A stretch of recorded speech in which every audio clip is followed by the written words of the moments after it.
Hi, this is Katherine reporting for Kids First. I'm at the Music Box Theater for the opening night of the 61st Chicago International Film Festival. This is the red carpet for One Golden Summer. This documentary uncovers the truth behind what really happened in the Jackie Robinson West Little League baseball team's championship run and subsequent downfall. So come on, let's go talk to the subjects and crew. Hi, I'm Katherine. It's nice to meet you. Good to meet you too. What is your golden memory or best memory of making this film? Of making this film, I would think learning about the camaraderie that exists between the Jackie Robinson West players still today. Just recognizing that this experience was not all negative for them, that there's this brotherhood that was built based off of the commonality of having all those experiences, not only just at Williamsport, but even before that and after. You know, they've continued to be a support for one another.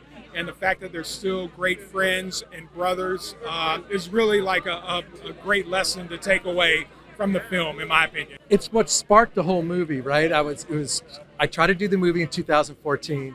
I was going to make it a movie, right? Narrative. And then I kept in touch with the kids, but the moment was in 2020, COVID. I'm watching ESPN, and one of the young men from the team got drafted by the Chicago Cubs in the first round, and it hit me. I said, that's a documentary. Like, what happened to these young men? And I wanted to tell that story at first. Now I'm like, okay, this is a documentary.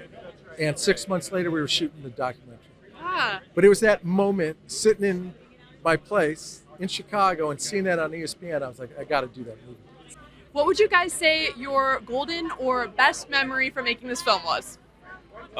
Just being able to just talk in front of the camera and just, share the stories. Everything it was authentic, straight from the heart. I think that's the best moment. And also just being around my brothers as well and just being able to laugh, smile, and just, backtrack those moments as well. So, yeah. Seeing the rough draft and getting to see my brothers again. I would say, to piggyback off of what he said, being around each other again often, right? That was a really fun time. And being able to play baseball still while we were in that process. So I don't know. I think every part of it. I think a lot of us were in college. A lot of us had to kind of maneuver ways to make it all happen. But I think seeing it all put together was the biggest part. Was the biggest relief that it all worked out, because this has been we've been trying to do this for a long time. For it to come out now is just a blessing. Yeah, the movie has been coming together for a while now, and it was fun making it, fun kind of get those memories to come back that we hadn't had in so long. So the whole process of it was just an amazing time. Yeah, the process was amazing. Like these guys said, it brought up all the memories that we had in 2014 and what made everything so cool back then. What do you think makes the film more powerful as a documentary versus maybe more of a narrative? You really want to know, as a Chicagoan, as just a fan, you really want to know what happened to these young men. What happened to them? And I think that part of it is what gravitated towards me, and I wanted to be fortunate enough to give them the canvas to tell that story. Right, and you get to know the story, obviously, for those who are unfamiliar, but you also get to see what happened after, which is really, Yeah, I mean, really look great. at, interesting thing, talking to Coach, 9 out of these 13 young men are playing Division I or minor league baseball. Yeah. I mean, 9 out of 13 is crazily impressive. Yes, that's very impressive, very After successful what rate. they went through, right? They were Right. baseball took them to the highest of highs and took them to the lowest of lows, and they still went on to play. Yeah, and That's it's pretty great that they were able to make careers out of that, and it seems to be that there's a lot of messages of brotherhood and resilience as well. So what do you think, obviously this is unique to them, but what do you think makes the messages of resilience and brotherhood and, I guess sisterhood or any kind of so universal for everyone? Yeah, not just brotherhood, but it can be sisterhood too. I just think it's the idea of not giving up, in terms of life.